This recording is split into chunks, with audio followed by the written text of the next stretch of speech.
syukurilah bahwa pada kesempatan pagi yang mudah-mudahan diberkahi oleh Allah Subhanahu wa taala ini kita masih dapat melaksanakan amal-amal ibadah padanya. Kita berharap mudah-mudahan amal-amal ibadah yang kita lakukan dicatat oleh Allah taala sebagai satu amal ibadah yang Allah terima di sisinya. Amin ya rabbal alamin.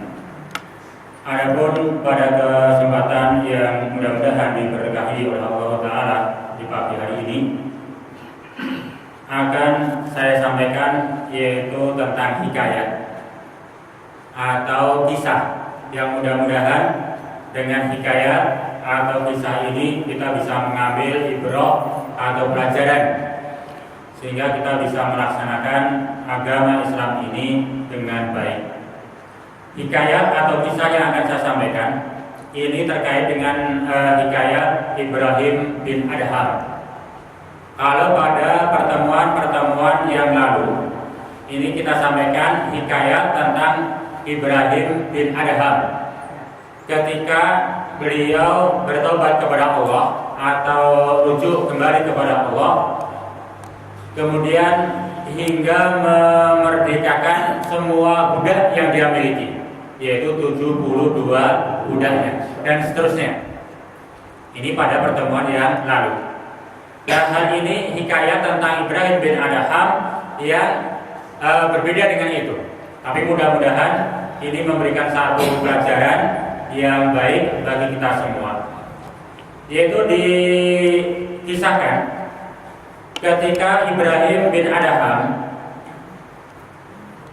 beliau berjalan-jalan di pasar yang namanya juga satu dahulunya seorang penguasa yang terkenal, yang kedua beliau juga orang yang amat kaya raya.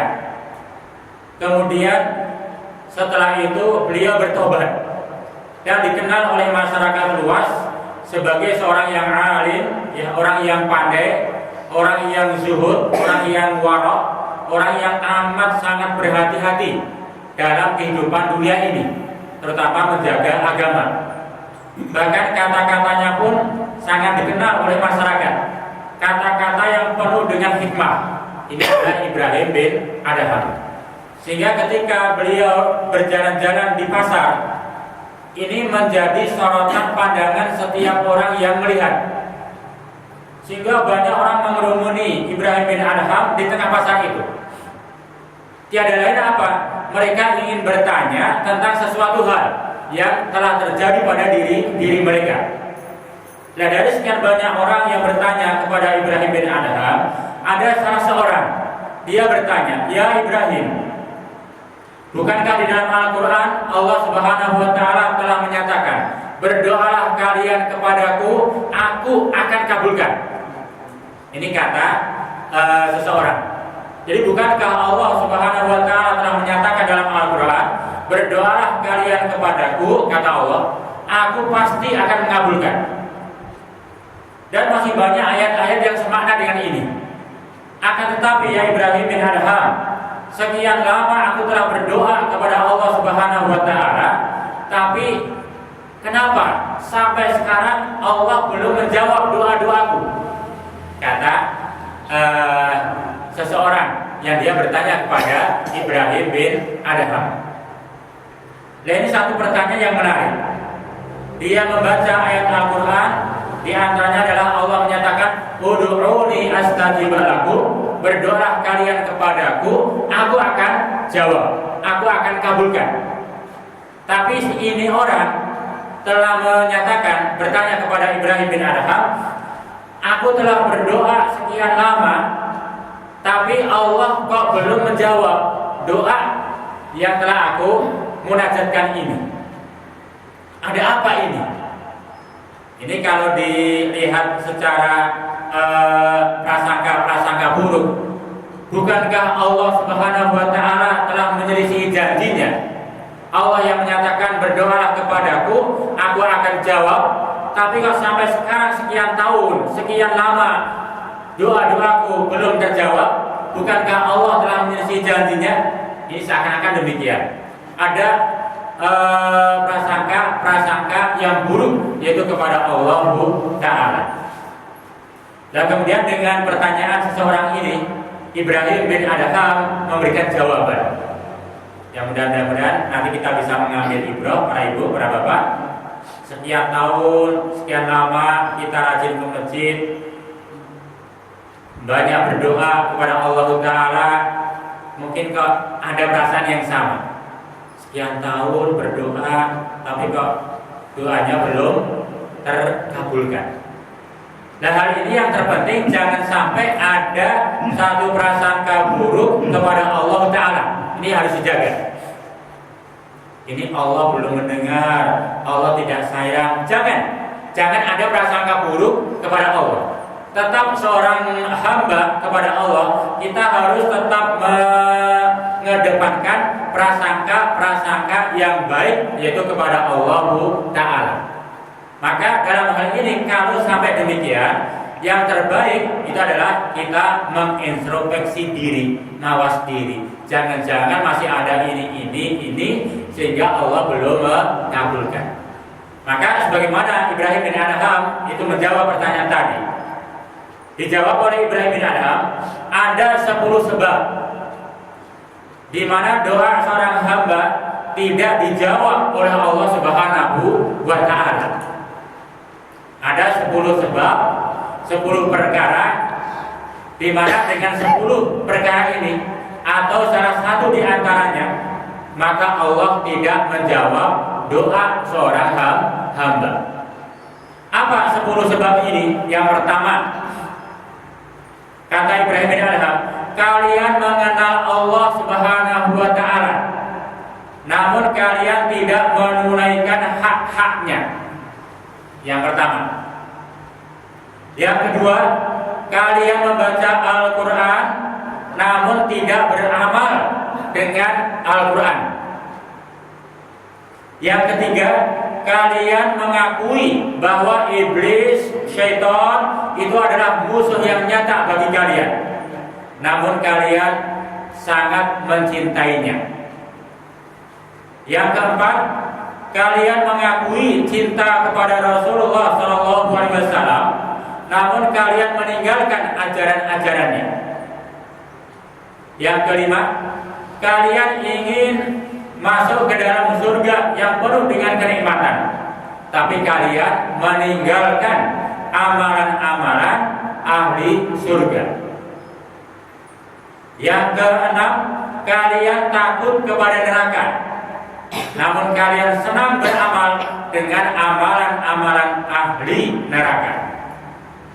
Yang ketujuh, kalian yakin akan mati, namun kalian tidak ada persiapan menumpuk-numpuk bekal setelah kematian.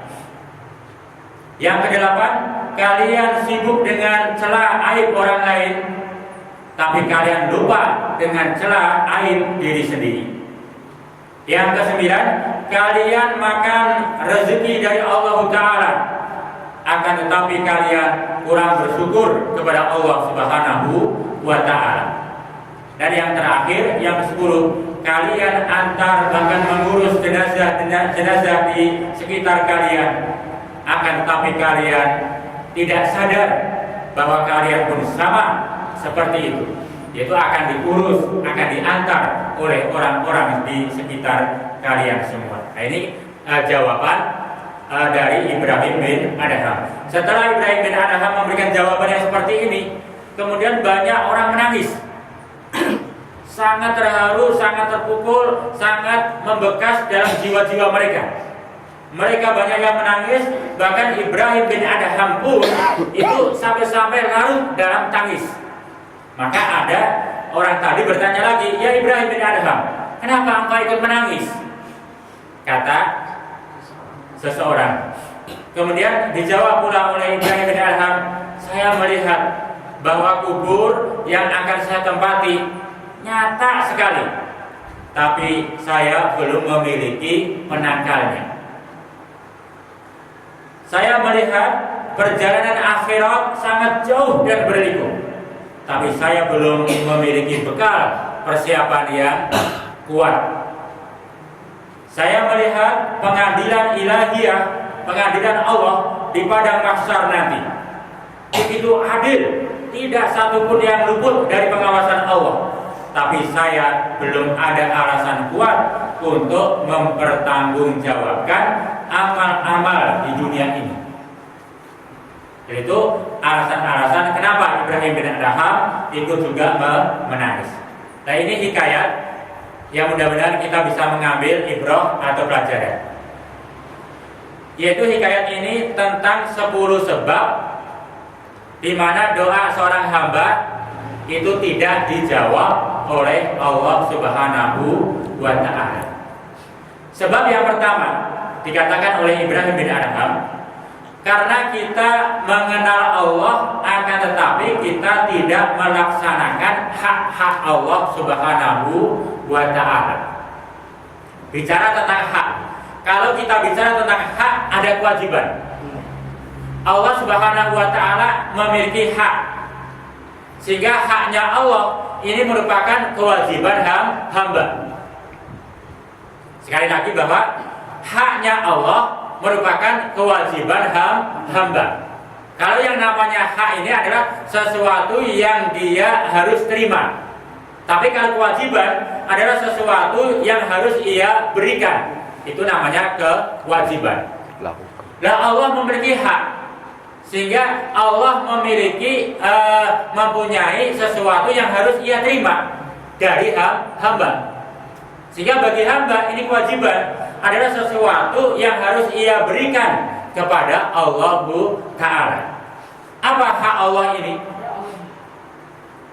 Dalam satu hadis diterangkan ketika Rasulullah SAW itu berjalan bersama para sahabat, dan di sana ada Mu'adz bin Jabal. Sampai-sampai Mu'adz bin Jabal ini karena keutamaannya itu dipersilakan oleh Rasulullah untuk naik ke tunggangannya. Kemudian pada saat itu Rasulullah SAW bertanya kepada Mu'adz, "Ya Mu'adz, atadri ma haqqullah 'alal ibad wa ma haqqul ibad 'ala Allah?" Kata Rasul, "Ya Mu'adz, tahukah engkau apa yang termasuk hak-hak Allah atas seorang hamba dan apa hak-hak hamba atas Allah Subhanahu wa Ta'ala?" Ini pertanyaan Rasulullah kepada Mu'adz, yaitu Mu'adz bin Jabal, tentang hak Allah dan hak hamba. Kemudian Mu'adz bin Jabal, sebagaimana para sahabat yang lain, ketika ditanya hal-hal yang seperti ini, itu memberikan jawaban Allah wa rasuluhu a'lam. Allah dan Rasul yang lebih tahu apa hak Allah atas hamba dan apa hak hamba atas Allah Subhanahu wa Ta'ala. Kemudian Rasul Shallallahu Alaihi Wasallam memberikan satu jawaban bahwa hak Allah atas hamba, artinya ini merupakan kewajiban hamba, adalah ayya'budullaha wa la yusriku bihi syai'an atau wa la yusriku bihi ahadan. Hak Allah itu adalah diibadahi dan tidak disekutukan dengan sesuatu apapun. Itu hak Allah. Artinya kewajiban hamba kepada Allah, hamba ini harus ibadah kepada Allah dan tidak boleh berbuat syirik kepada Allah Ta'ala. Syirik artinya adalah dalam pengertian membuat tandingan kepada Allah Ta'ala. Kalau hamba sudah melaksanakan kewajibannya seperti ini, ibadah kepada Allah dan tidak berbuat syirik, maka hamba memiliki hak. Apa haknya? Allah yu'adzibu ma la yusriku bihi syai'an.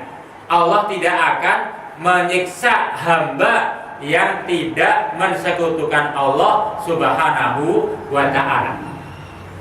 Itu hak dan kewajiban antara Allah dan hambanya. Nah, dalam hadis ini digambarkan bahwa hak Allah itu adalah diibadahi dan tidak disekutukan. Kembali kepada jawaban Ibrahim bin Adham yang pertama, kalian mengenal Allah namun kalian tidak menunaikan hak-haknya. Nah, ini memberikan satu gambaran bahwa ketika seorang hamba dia mengenal Allah tapi tidak menunaikan hak-hak Allah, artinya tidak melaksanakan ibadah kepada Allah, maka hal itu menjadi satu sebab, satu penghalang di mana doa hamba tersebut tidak akan dijawab oleh Allah Subhanahu wa Ta'ala. Mengenal Allah, mengetahui bahwa Allah yang telah menciptakannya, Allah telah memberikan rezeki kepadanya, tapi tidak beribadah kepada Allah, bahkan ibadahnya kepada selain Allah. Maka ketika dia berdoa kepada Allah, maka doanya pun tidak akan terjawab. Atau dia mengenal Allah, dia melaksanakan ibadah kepada Allah, tapi ibadahnya tidak benar. Ini juga termasuk di dalam pengertian ini. Dia ibadah kepada Allah, tapi ibadahnya tidak benar.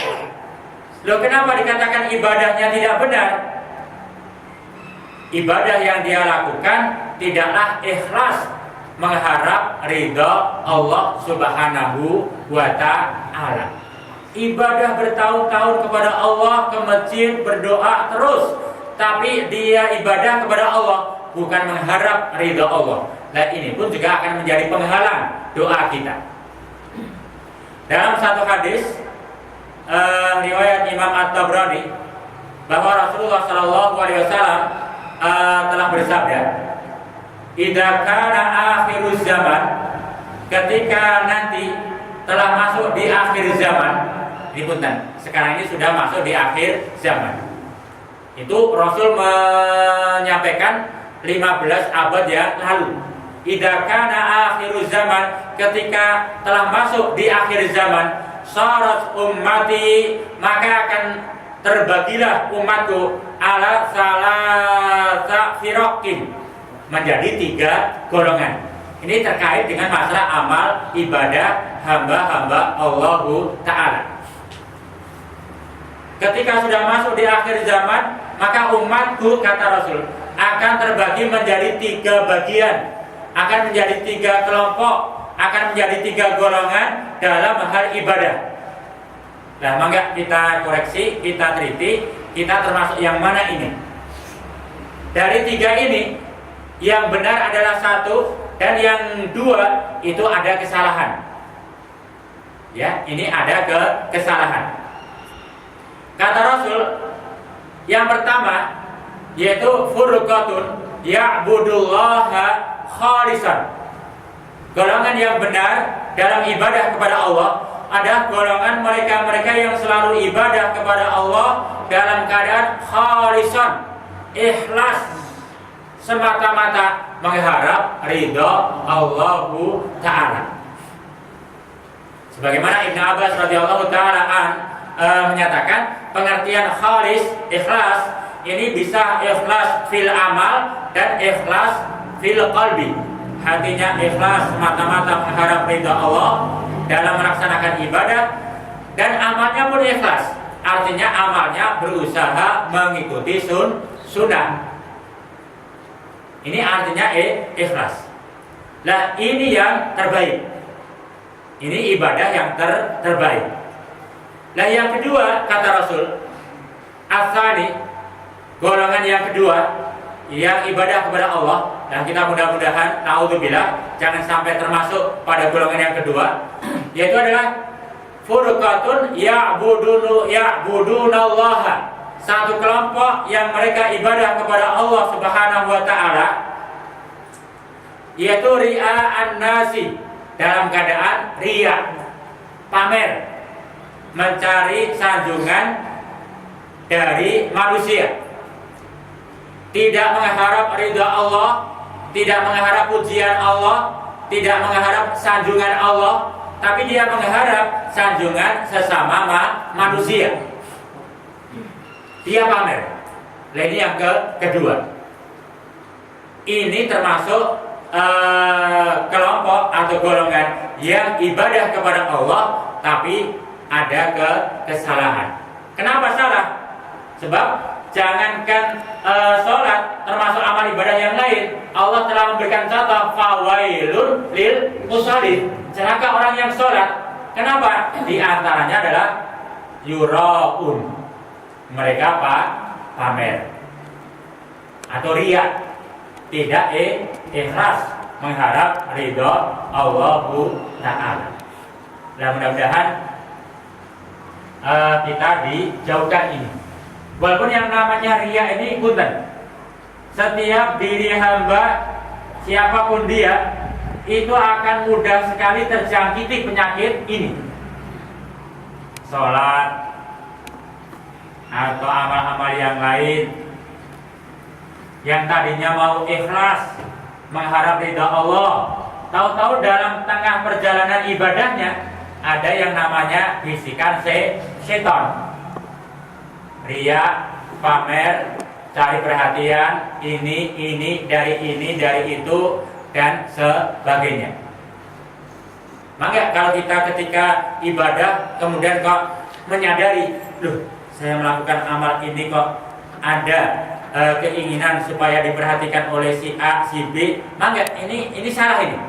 Harus segera diluruskan, istighfar kepada Allah, luruskan niat kita lillahi ta'ala.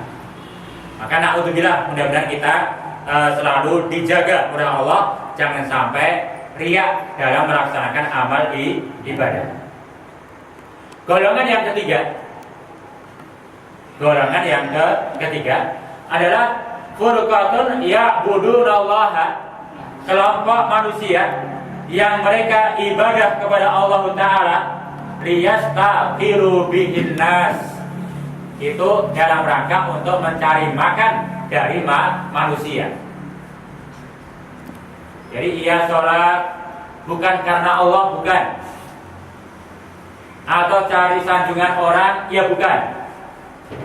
Tapi maaf, Rasul menyatakan itu gara-gara ingin mencari makan dari manusia.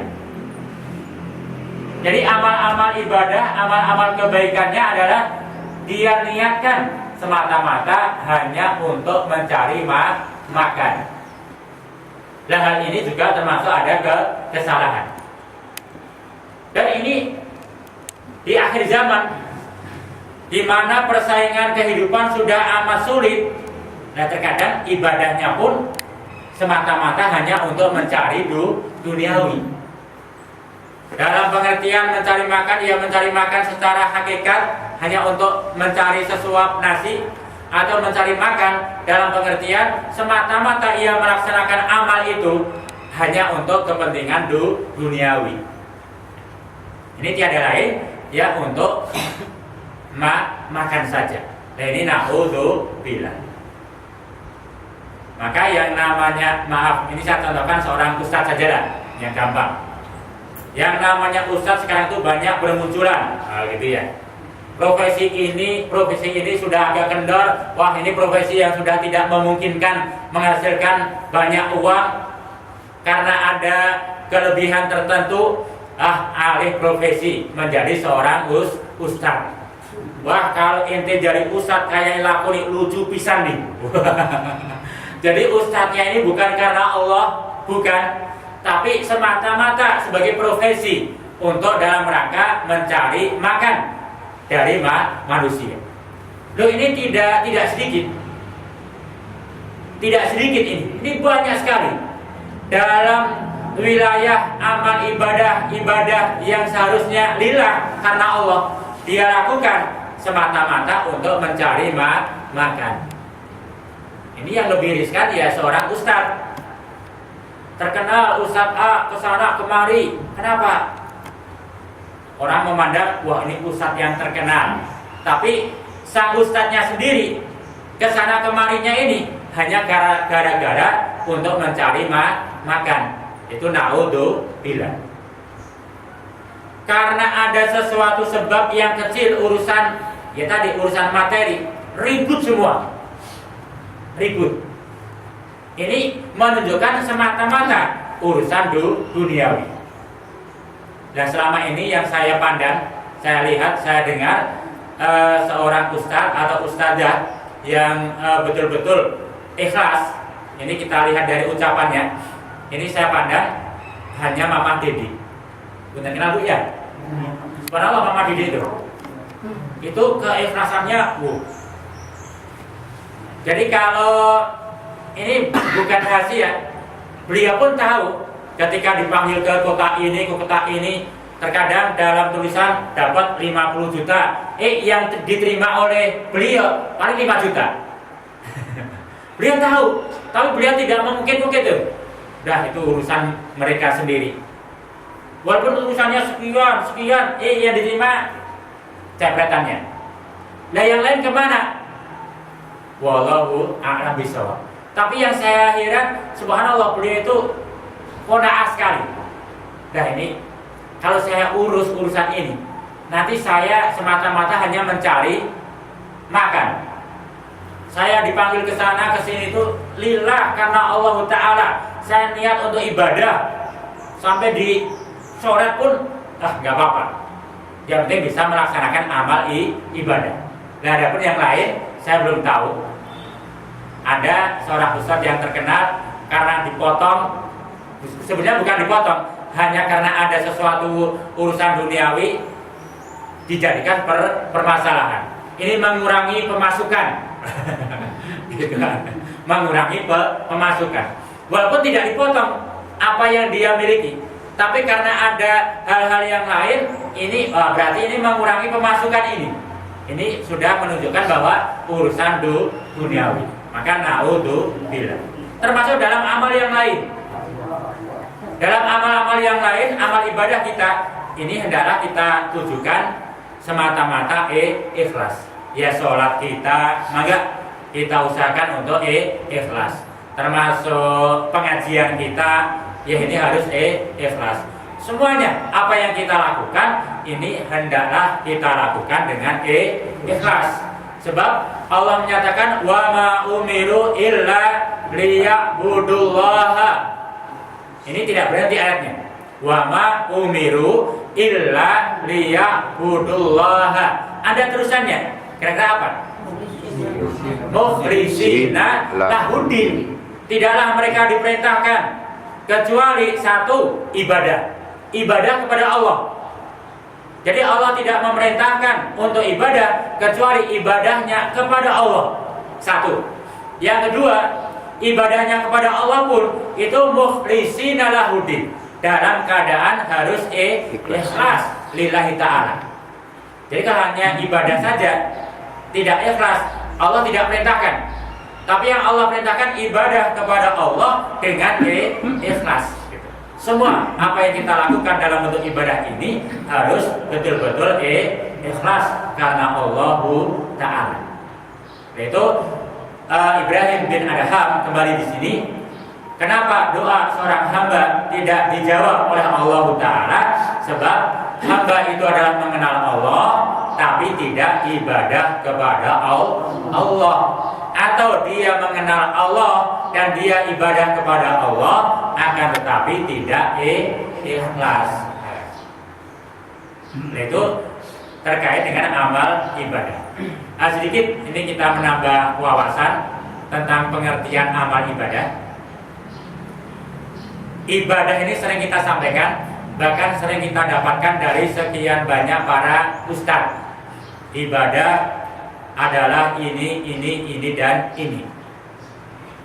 Akan saya tambahkan pengertian ibadah dari apa yang disampaikan oleh Al-Imam Ibnul Qayyim Al-Jauziyah.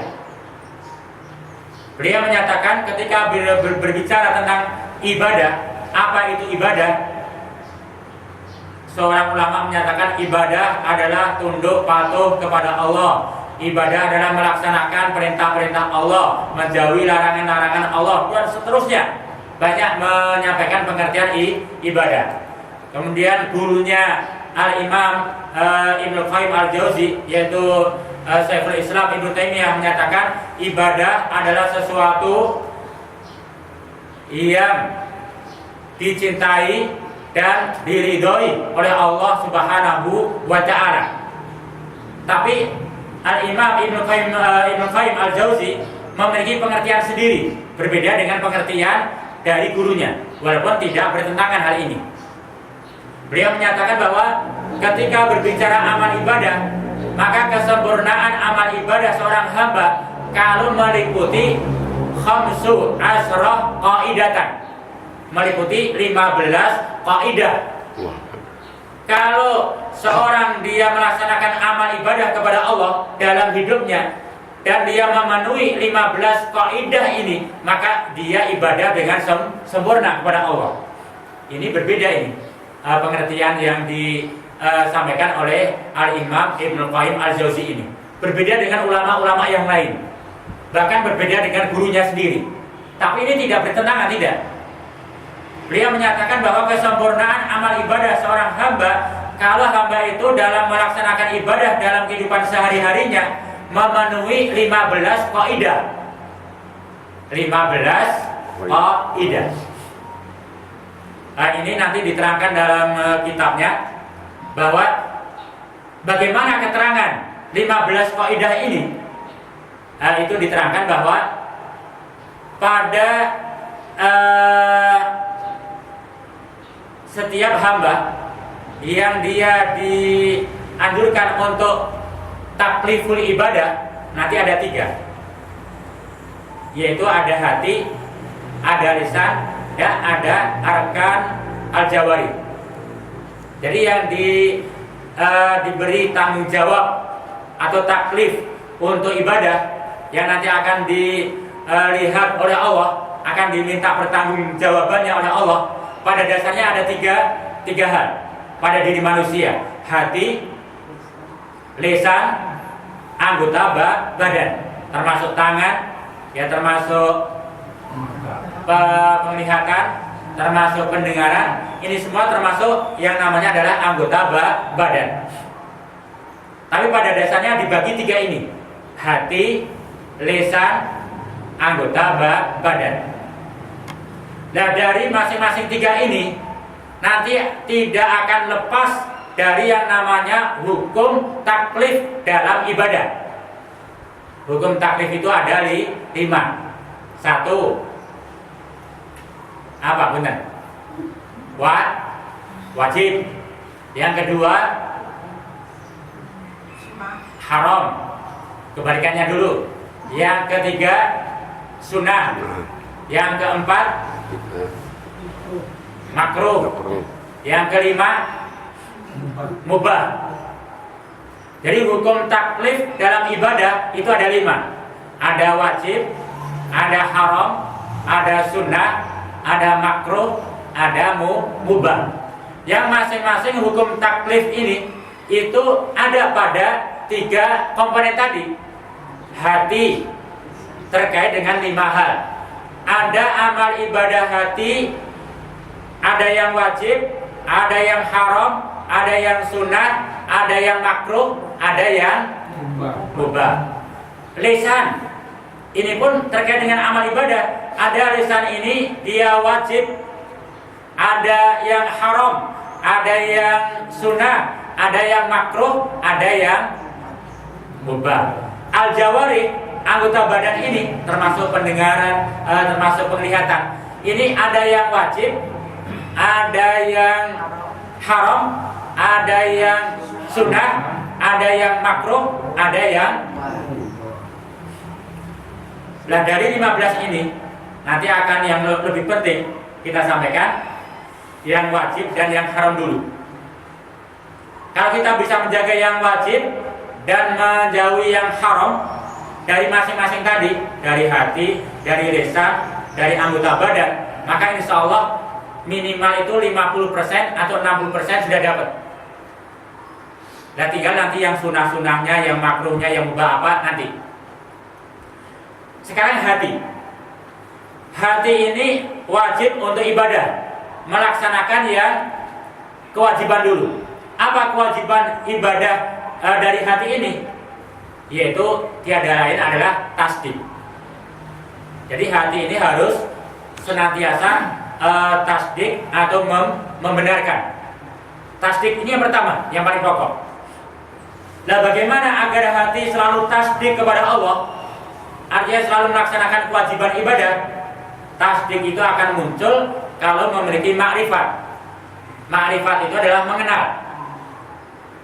Dan makrifat itu akan muncul kalau memiliki ilmu. Maka mencari ilmu, sekali lagi mencari ilmu ini merupakan faktor pendorong yang pertama kali dan yang paling utama untuk mewujudkan iman seseorang atau mewujudkan amal ibadah hati yang wajib. Itu mencari ilmu. Maka kalau bosan lah dari ilmu, masa dari dulu cari ilmu nggak habis-habis, kapan habisnya cari ilmu itu? Salah itu.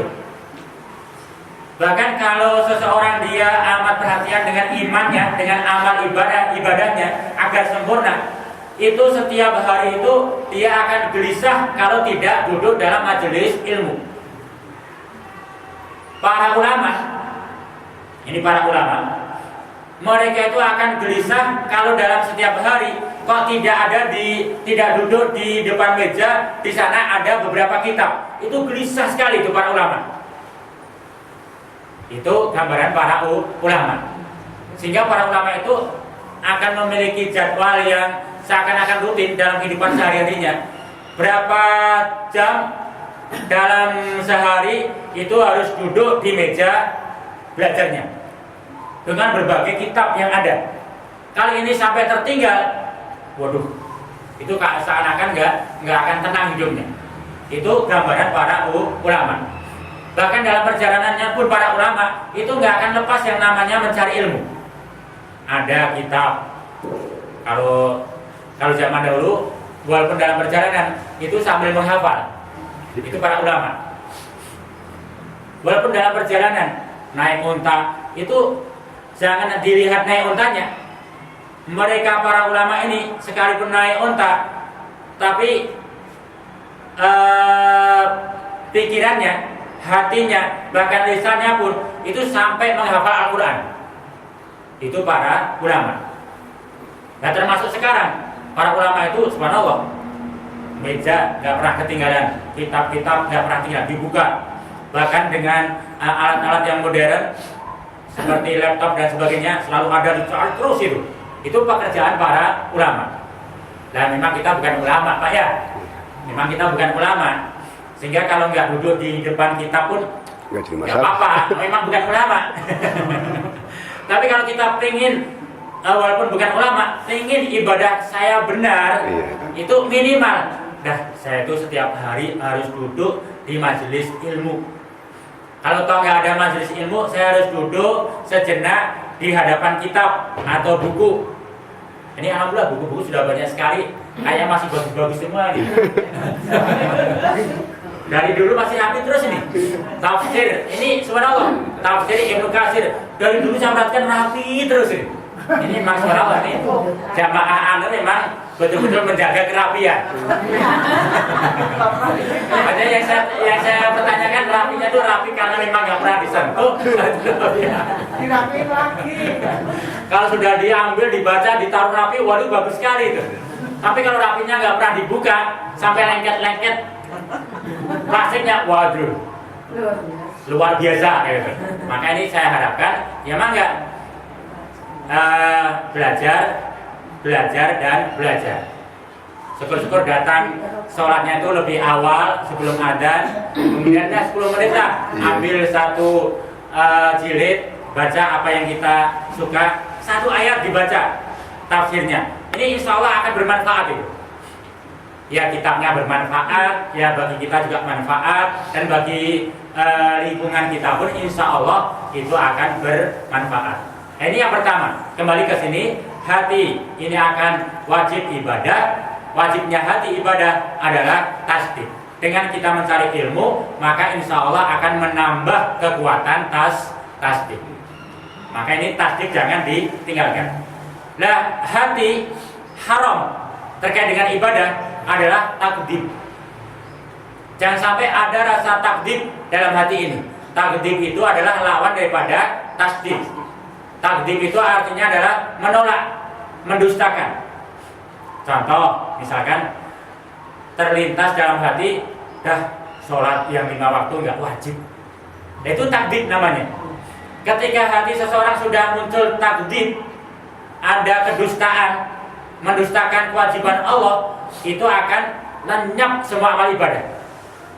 Maka ini dijaga betul ini. Satu, dijaga tasdiknya. Yang kedua, jangan sampai takdir, yaitu mendustakan. Walaupun hanya satu kewajiban. Kalau tahu misalkan, itu nggak pernah ke masjid, nggak pernah sholat, berarti takdir. Ya belum tentu. Belum tentu. Ada seorang muslim hamba yang dia nggak pernah ke masjid, dia nggak pernah sholat di masjid, dan kita nggak boleh, dia takdir, nggak boleh. Sebab yang tahu hati adalah si pelaku sendiri dan Allah yang maha tahu. Tapi kita tidak diwajibkan untuk mencari, mengoreksi hati orang lain. Yang terpenting mengoreksi, melihat hati diri kita sendiri. Bagaimana tasdik kita, apakah ada rasa takdir, pendustaan kita terhadap agama ini. Nah, itu yang perlu kita perhatikan pada diri kita. Nah, ini terkait dengan hati. Yang pertama, wajibnya ibadah hati adalah menjaga tasdik. Dan yang kedua, yang perlu kita jaga adalah menjauhi takdzib, yaitu kedustaan. Nah, yang sunnah dan seterusnya nanti kita sampaikan. Kemudian lisan. Lisan ini apa yang diwajibkan dalam ibadah terkait dengan lisan? Yang pertama kali wajib adalah qaulu la ilaha illallah. Maka lisan ini punten. Ini jangan sampai berhenti dari mengucapkan kalimat la ilaha illallah. Walaupun hanya pengertian ucapan saja. Ketika ada waktu longgar, ada waktu sempat, la ilaha illallah, la ilaha illallah. Membasahi lisan ini dengan kalimat la ilaha illallah. Ini wajib ini untuk menjaga kesempurnaan amal ibadah. Dan yang kedua yang perlu dijaga dari lisan adalah perkara yang haram terkait dengan lisan. Apa yang haram? Yaitu qaulu syirik, ucapan-ucapan syirik, terutama syirik yang besar. Bahkan seorang muslim akan selalu menjaga termasuk ucapan yang syirik kecil. Contoh syirik kecil. Jadi syirik kecil itu ucapan yang mengandung pengertian syirik tapi tidak sampai menjadikan dia kafir. Contohnya begini. Misalkan ucapan aku kok. Nah, ini kalimat yang apa? Kalimat yang sepele. Kalau nggak ada saya, itu syirik itu. Itu kalimat syirik kecil namanya. Atau ucapan, gara-gara batu nih, saya jatuh gara-gara batu. Nah, itu syirik. Dan kalimat-kalimat yang syirik kecil ini kalau bisa dijaga. Maka untuk menghilangkan sebagai kafaratnya itu banyak istighfar atau banyak-banyak membaca kalimat la ilaha illallah. Dalam kehidupan kita banyak kalimat-kalimat syirik kecil. Ada hujan, gara-gara bintang nih. Ya Bu ya. Atau kalimat-kalimat banyak dalam kehidupan kita yang terkait dengan syirik kecil. Maka saking banyaknya syirik kecil dalam lisan yang kita ucapkan, maka jangan sampai kita tidak menyeimbangi. Banyak pula yaitu mengucapkan kalimat la ilaha illallah. Nah, ini terkait dengan masalah lisan. Jadi wajibnya lisan adalah banyak mengucapkan la ilaha illallah. Sedangkan yang haram yaitu menjauhi ucapan-ucapan syirik. Adapun al-jawarih, baik itu mata, telinga, kaki, tangan, itu al-jawarih. Apa yang wajib? Pada dasarnya yang wajib adalah al-inqiyad. Al-inqiyad itu adalah patuh kepada Allah Ta'ala. Menggunakan semua al-jawarih, anggota badan ini dalam rangka patuh kepada Allah Ta'ala. Mata berusahakan mematuhi aturan Allah, kaki berusaha mematuhi aturan Allah Ta'ala. Jangan sampai lisan digunakan untuk melihat perkara-perkara haram, jangan. Tapi patuhi perintah Allah. Lisan mata hendaklah digunakan untuk melihat perkara-perkara yang memang dihalalkan oleh Allah Ta'ala. Maka ini sebagai contoh yang mudah, biasakan lisan ini untuk melihat Al-Quran Al-Karim. Sudah, saya nggak akan banyak lebar. Perbanyak mata ini, punten. Apalagi kita yang sudah sepuh-sepuh ini, daripada banyak melihat yang enggak, sudah di rumah ya kita banyak melihat Al-Quran. Banyak Al-Quran dilihat. Walaupun belum dibaca, nggak apa-apa. Walaupun belum dibaca, dilihat dulu nggak apa-apa. Yang penting kan dari melihat senang. Nah, nanti kan saking melihatnya ini apa, kan mau membaca. Kalau sudah melihatnya nggak mau, membacanya apa lagi? Gitu. Dilihat dulu. Wah, ini kok tulisannya bagus. Kan ada yang senang Al-Quran karena melihat dulu. Wah, ini tulisannya kok ruwet ya, kecil. Kan lihat dulu kan. Ini wah tulisannya bagus, ini besar. Dilihat dulu, senang. Akhirnya mau membaca Al-Quran. Nah, itu membiasakan al-inqiyad mata ini, membiasakan melihat Al-Quran dan juga melihat yang lain yang baik. Dan kemudian terkait dengan al-jawari yang haram adalah ilhad. Ilhad itu adalah menolak. Saya nggak mau lah. Wah, Al-Quran nggak mau. Bacanya Quran.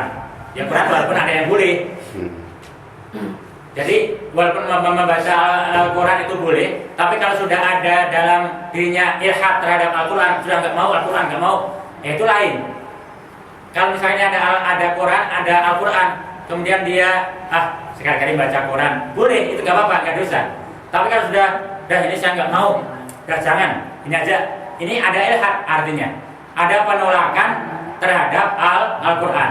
Nah, hal itu bisa membawa kehilangan amal ibadah secara keseluruhan. Maka satu, terkait dengan al-jawari, baik itu pandangan, pendengaran ataupun kaki, yang terpenting dijaga adalah al-inqiyad. Dan yang kedua, jangan sampai ada ilhad. Contoh misalkan begini, bukan saya mengajari, bukan. Ketika nanti lihat di TV ada ngaji, ada sinetron. Nah, misalkan contoh Bu ya, ini kan konkret nih. Ada ngaji, ada sinetron. Kira-kira yang dilihat apa Bu? Sinetron. Loh, ini bukan berarti dilarang. Tapi ketika, wah pokoknya kalau ngaji jangan, nggak boleh. Nah, itu sudah ilhad. Nanti bisa kufur nantinya, punten. Bisa menghapus amal ibadah yang lain. Tapi ketika ada ngaji, ada sinetron, sekali-kali lah untuk hiburan, sinetron. Tapi sinetron yang baik, tanpa menolak ngajinya. Itu Allah Maha tahu itu. Oh, ini bukan menolak, bukan. Tapi ketika pokoknya kalau ada ngaji, jangan ngaji kan. Itu ada ilhad. Lah, hal itu bisa masuk pada perkara kufur, yaitu kepada Allah Ta'ala. Maka sekali lagi, yang pertama terkait dengan hati ada tasdik, dan jangan sampai mendustakan kewajiban-kewajiban dalam agama.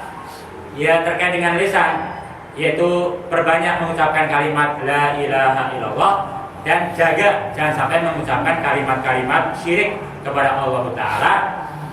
Dan terkait dengan amal anggota badan, usahakan untuk selalu inqiyad, patuh, yaitu berjalan sesuai dengan apa yang Allah perintahkan, dan dijaga jangan sampai ada penolakan terhadap syariat Allah Subhanahu wa Ta'ala. Nah, ada pun yang sunnah, yang makruh, dan yang mubah, suatu saat akan kita sampaikan.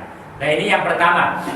Kenapa doa seorang hamba itu tidak dijawab oleh Allah Ta'ala? Sebab mengenal Allah, tapi tidak ibadah kepada Allah Ta'ala.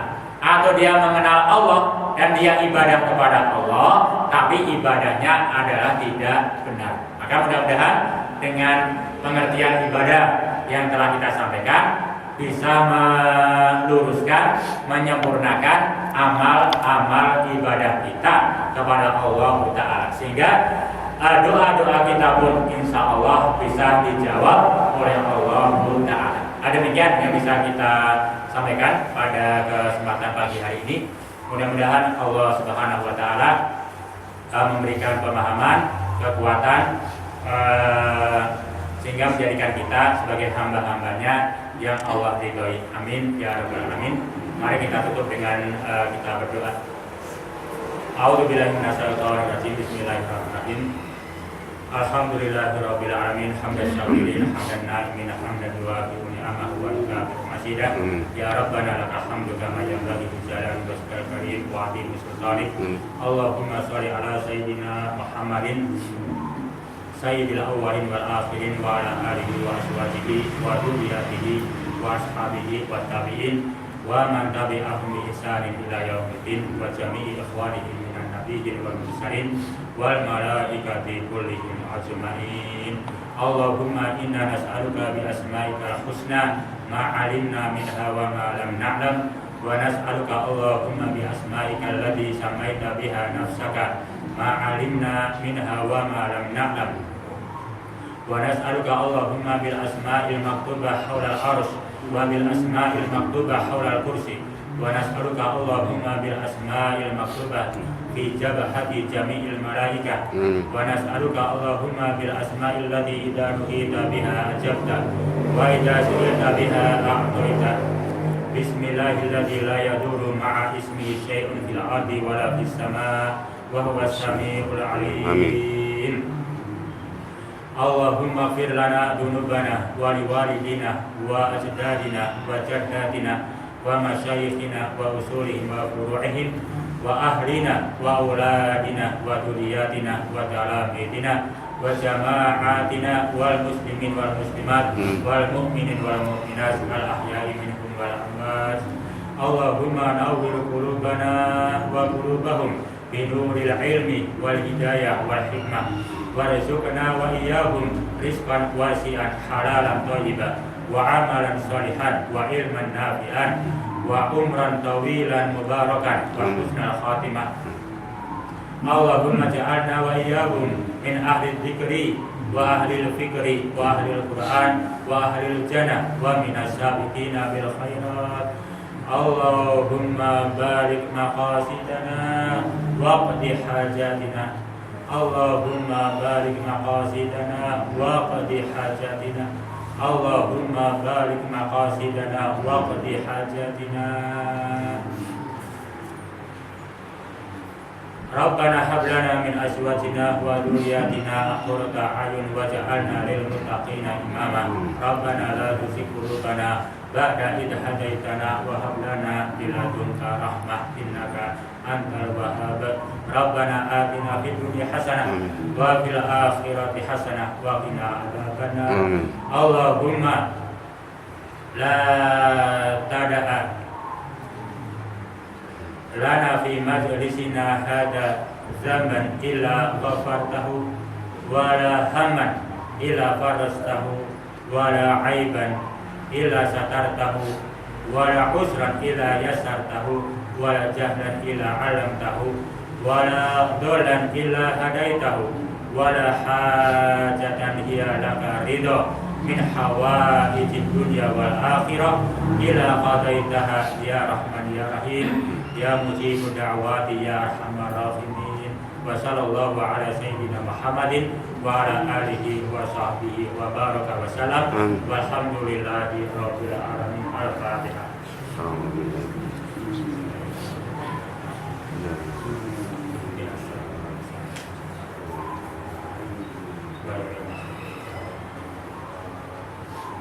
Dari saya, assalamualaikum warahmatullahi wabarakatuh.